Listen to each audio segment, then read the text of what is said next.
আচ্ছা, যে জিনিসটা দিয়ে শুরু করেছিলাম, নিওনেটলজিস্ট, এটা যে আপনার এটা, এবার এই কথাটা শুনলে নাকি যারা নিউ প্যারেন্টস তারা একটু ভয় পেয়ে যান।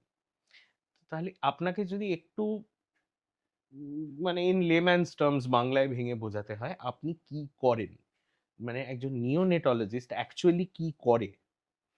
সো নিওনেট মানে হচ্ছে first 28 days of life.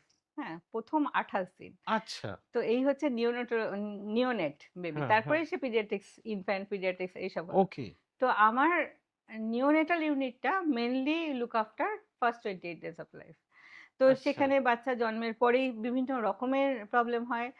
Majority of the problem হচ্ছে যে কোনো জন্মগত গন্ডগোল, কোনো জন্মগত কারোর শ্বাসকষ্ট হচ্ছে, কারোর কনজেনিটাল নিউমোনিয়া অর্থাৎ নিউমোনিয়ার জন্য নিয়ে জন্মেছে, কারোর জন্মগত গন্ডগোল মানে কারোর কোনো অর্গ্যান তৈরি হয়নি, কারোর কিডনি গন্ডগোল, কারোর এরকম হয় যে পেটের anterior part of the abdominal ওয়াল মানে হুম, পেটের হুম, হুম, সামনেটাই তৈরি হয়নি, সব নাড়িভুড়ি বেরিয়ে আছে, হুম, এরকম হয় বিভিন্ন রকমের, কারো তালু ফাটা আছে, কারো হার্টে গন্ডগোল আছে। তো জন্মগত গন্ডগোল একটা গ্রুপ অফ পেশেন্ট আমরা পাই। হুম, হুম, আর একটা ইয়ে হচ্ছে প্রিম্যাচিওরিটি। হুম, প্রচুর বাচ্চা প্রিম্যাচিওর হয়ে জন্মাচ্ছে, স্পেশালি এখনকার দিনে যখন আইভিএফ হচ্ছে এত এত, যখন আমাদের নিওনেটাল ইন্টেন্সিভকে, মানে আগেকার দিনে একটা মানুষ ভাবতেই পারছো না যে একটা 1.5 কিলোর বাচ্চা বাঁচবে, আমি এখন ভাবছি আমি একটা 500 গ্রামের বাচ্চা বাঁচাবো, আমি হুম, অলরেডি 600 গ্রামের অনেকজন বাঁচিয়েছি। হুম, তো সেই যত নিওনেটাল ইন্টেন্সিভ কেয়ারটা ইমপ্রুভ করছে, হুম, তত প্রিম্যাচিওর বাচ্চাগুলো বাঁচতে পারছে। হুম, যত আইভিএফ হচ্ছে তত প্রিম্যাচিওর ডেলিভারি হচ্ছে, কারণ আইভিএফ মানেই কিছু একটা মায়ের গন্ডগোল আছে, তাই জন্য বাচ্চা তাড়াতাড়ি বেরোচ্ছে।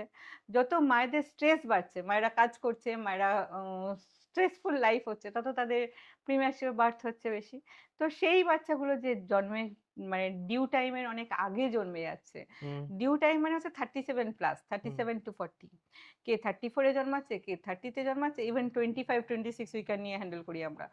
তো এবং যে কোনো কারণে মায়ের কোনো মেডিকেল কারণেই হোক বা প্ল্যাসেন্টার গন্ডগোলেই হোক, অনেক সময় বা প্রিম্যাচিওর হলেও তাদের ওজনগুলো কম হয়। তো আমরা ওই 500 গ্রাম, 600 গ্রাম, 800 গ্রাম, 1 কিলো, 1.5 কিলো এইসব বাচ্চাগুলোকে নিয়ে হ্যান্ডেল করতে থাকি। তো তাদের স্পেসিফিক কিছু প্রবলেম আছে।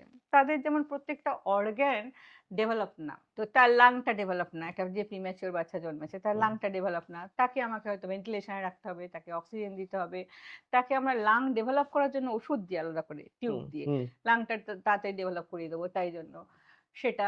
তার গাটটা ডেভেলপ না, ফুড পাইপটা, সেটার জন্য আগে যেটা বলছিলাম যে আমাদের হয়তো স্যালাইন দিয়ে রাখতে হলো অনেক হুম, দিন হুম, ধরে। হুম, তারপরে যখন ও খাওয়া শুরু করলাম ওরকম 0.5 ml দিয়ে শুরু করলাম বা 1 ml দিয়ে শুরু করলাম, হুম, তারপরেও বুঝতে হবে বাচ্চাটা বমি করছে কিনা, বাচ্চাটা রক্ত বমি করলো, পটি হলো কিনা, সেগুলো দেখে দেখে বাচ্চাটা ফিডটা টলারেট করছে, তারপর আস্তে আস্তে তারপরে তার খাবারটা বাড়াতে থাকবো। তার ব্রেনটা প্রিম্যাচিওর, তার ব্রেনের মধ্যে ব্লিডিং হতে পারে, কারণ ওই ব্রেনের মধ্যে প্রেশার বেড়ে যাচ্ছে, ব্লাড প্রেশার বেড়ে যাচ্ছে, আপ অ্যান্ড ডাউন করছে, যেমন বড়দের স্ট্রোক হয় সেরকম ওদের ব্রেনের মধ্যে ব্লিডিং হয়, সেটাকে আমাকে খেয়াল রাখতে হবে, সেটা যাতে না হয় যতটা।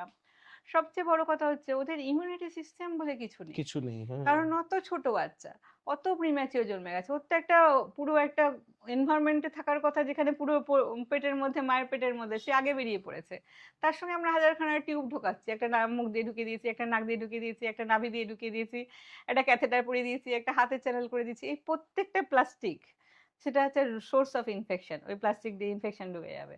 তো সেই জন্য তাদেরকে সেই ইনফেকশন কন্ট্রোল করা বা ইনফেকশন হলে সেটাকে আর্লি আইডেন্টিফিকেশন করে অ্যান্টিবায়োটিক দেওয়া, সেইগুলো এইটা একটা ভীষণ মানে ইম্পর্টেন্ট একটা জিনিস, যেখানে প্রত্যেকটা মিনিটে থিংস চেঞ্জ।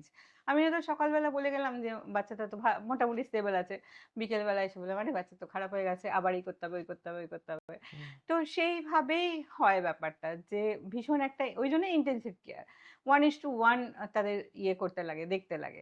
এবং অনেক সময় অনেক খারাপ থাকলে বললাম তো আমি সারা রাত একটা বাচ্চার পিছনে হয়তো 12 ঘন্টা দাঁড়িয়ে আছি, একজনের পিছনেই হুম, কন্টিনিউয়াসলি চেঞ্জ করছি, ওষুধ দিচ্ছি বাঁচানোর জন্য।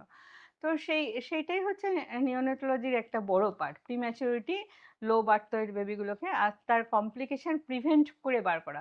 মানে এদের বডিগুলো এত ফ্রেজাইল যে যে কোনো, ওই যে বললাম লাং, ব্রেন, গাট ইনফেকশন, জন্ডিস, চোখ, সবগুলো রিলেটেড, যে কোনো হুম। একটা সিস্টেম ঘাটলে আরেকটা সিস্টেম আরেকটা। ঘাটতে থাকবে।